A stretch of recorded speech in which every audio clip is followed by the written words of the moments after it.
In this, we're going to go over navigating this and important applications for teachers.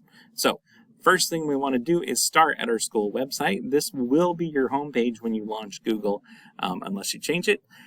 But it's also cbschools.net or cbschools.sharpschool.net. Either should get you there.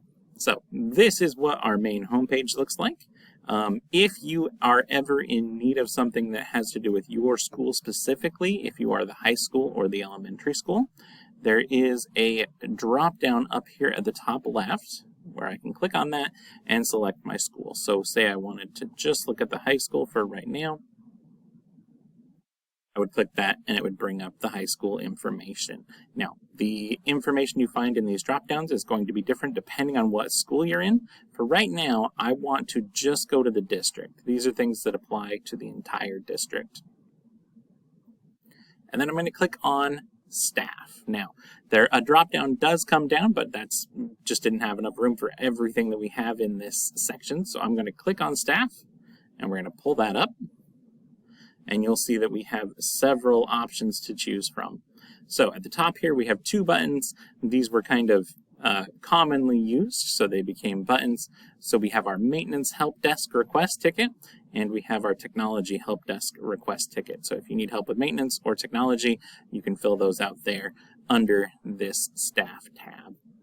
Now, moving down, we're going to go down the left-hand side first. We have a few programs. We have programs like Destiny, HMH, iReady, IXL. All of those are one of the ones that we'll come back to is our ESS timesheets. Another very important one is going to be Power School for Teacher. And then moving down, we have a few things here as well. If you need to request a vehicle with your retirement, we're also going to be using CIP for teachers quite a bit. Moving over here on the left-hand side, we have our leave requests. So there's separate ones for high school and elementary school, operations as well, and requesting professional leave for a conference there as well.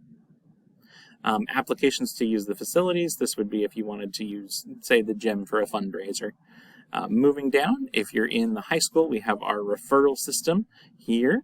So that's where you would access that. And then other resources such as Sora, Discovery Education, WISE, and also our payroll calendar for the year. So let's go back up and go into our ESS. That's the first one that I really want to touch on. This is our leave and timesheet software. So what you're going to do is get your personal information. You'll have to get that from HR if you don't have it already. And I am going to just kind of show you what it looks like. So on this first page, this has your information and just kind of things about you. We have leave balance, withholdings. So I want to do several things here. So one, hey, I need to take the day off. Let's figure out how that works. So if I go in, first thing I want to do is view and request time off. If I click on that, I get this calendar. Now don't pay attention to my April. We were moving. So I had a few days off. But what you can do is look through and find the day that you need to take off. Let's say I need to take off next Friday because my kids have a dentist appointment, something like that. Or they have a doctor's appointment. I'm going to click on the second Friday there. And then I pick which I will be taking. In this case, since it is a doctor's appointment, I'm going to put that in sick. And now this is where it gets a little tricky. We have this pop-up box that comes up and it says full day, half day, or other. Now, most of us would think, oh yeah, I want a full day. I would just click that. We need to make sure we don't, because if you put in a full day, it takes 8 hours for a full day and converts that into days. So if you click full day, for some reason on their end, it converts that one full day into 8 days. So you don't want to request 8 days off for one day. So what I will do instead is click other and put in 1 as how many days I am taking off, and I will select yes. In this case, I'm not going to select yes because I don't have to take the day off. So we'll go ahead and just click off of that for now. And then we will go in. That's not quite where you're done. There is a form that you would need to fill out in order to especially get subs, things like that. There is also the timesheet that needs to be edited. So our timesheet for that day also needs to be put in. So I'm looking for, I believe it was 7/7. I can find it on here. Whoop. No, it was 7/5.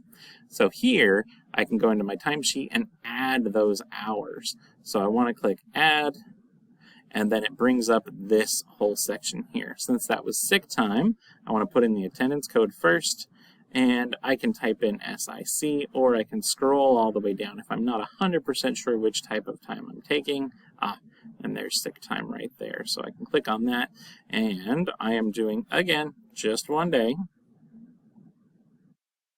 And that should go through. And then again, if I were putting this in, I would click OK, but I'm not, so I'm going to go ahead and click cancel on that.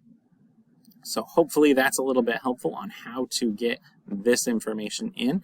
Again, saving those passwords with your Microsoft account is very useful, or your Google account, because I don't remember mine offhand, so I do have that bookmarked up here at the top so I can access it quite easily. Okay, so we are going to log out of ESS because I'm all done there. And yes, I want to leave. And now we're going to go to PowerSchool. PowerSchool is going to be the next most important thing, and that'll be the last thing we cover in this video. So you are probably going to want to go to PowerSchool Teacher. Admin is for people who have admin positions. There we go. I'm going to go ahead and click PowerSchool Teacher, and then we're going to use a different teacher sign in for this. There we go, and I'll click sign in. That took me just a moment. And we can see this is our Spanish teacher over at the high school, and we see their role come right up and what classes they will be started yet. So things look a little bit different than they will for you. So what will usually happen is in a column here, there will be a little chair. So at the beginning of every day or every block, if you're at the high school, you need to go in and click that chair and mark your students as present or absent. That should be fairly easy to go through. If they are absent, that's an AU that you would put into that section, or a tardy, a T if they're tardy. TU would be the other one. Except for at the beginning of the year, you will put them in as E1. The first time they enter your classroom, they are E, unless that's the middle of the year. You don't need to put it in for the middle of the year. But the very first time they come into the school and enter a classroom, you need to make sure they are in as E1. This can also take you to Power Teacher Pro. That is our grade book. You can access that through this link on the left-hand side or underneath any of these classes as well. And again, since the school year hasn't started, this will look very empty for now. But we can do a lot of things from here. The first thing I want to show you is this little plus button here. So if I want to add an assignment for a class, I can add an assignment, a category, an email, or an observation. To change your classes here in the top center, if you click that arrow, it will drop down and give you all of the classes that you have. And then say I wanted to go to Spanish 2 instead, I can click on Spanish 2, and Spanish 2 will come up. Again, things have not started, assignments are not in. But if I wanted to start an assignment, I can put the name in here. I can select the category that it will go into, select which classes it goes to. This is a thing that many teachers forget about. So if you have 2 Spanish 2 classes, I can give them both that assignment, or if you have 2 math classes, something like that. Moving down, we have our due date and our categories. For the high school, at least, I'm not 100% sure how the elementary works. We have our 4 different categories where those would go into. And I'm going to cancel that because I don't want to add an assignment for Ms. Monette. All right, so that is all I wanted to show you on this video. We will learn something new in the next one. Thank you very much, and we'll see you later.